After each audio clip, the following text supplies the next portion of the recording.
जुबिन नौटियाल। सो गाइए और हमको रिझाइए।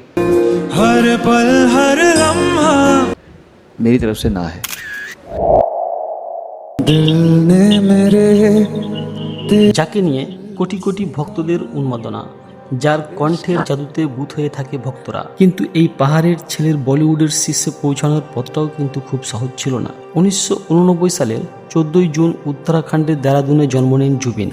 ছোটবেলা থেকেই পাহাড়ের শান্ত পরিবেশ আর বাবার গানের প্রতি ভালোবাসা তাকে সঙ্গীতের প্রতি আগ্রহ করে তোলে। মাত্র 4 বছর বয়সেই তিনি সঙ্গীতের হাতে খড়ি নেন। দেরাদুনের স্কুলে পড়াশোনা শেষ করে যখন তিনি মুম্বাইয়ে পাড়ি জমান, তখন তার চোখে ছিল হাজারো স্বপ্ন, কিন্তু ভাগ্য তাকে শুরুতেই বড় এক ধাক্কা দেয়। 2011 সালে জুবিন ভারতের জনপ্রিয় রিয়েলিটি শো এক্স ফ্যাক্টর এ অডিশন দেন, কিন্তু অবাক করার মতো বিষয় হলো সেই শো থেকে তাকে রিজেক্ট করে দেওয়া হয়। বিচারক সোনু নিগম তাকে বলেছিলেন তার কণ্ঠ এখনও তৈরি নয়। তবে দমে যাওয়ার পাত্র জুবিন ছিলেন না। তিনি পরবর্তী কয়েক বছর কঠোর শাস্ত্রীয় সঙ্গীতের তালিম নেন এবং নিজের কণ্ঠকে শানিত করেন। 2014 সালে সোনালী কেবল সিনেমার মাধ্যমে বলিউডে তার যাত্রা শুরু হয়, কিন্তু আসল সাফল্য আসে 2015 সালে সালমান খানের বজরঙ্গি ভাইজান সিনেমার তু জো মিলা গানের মাধ্যমে।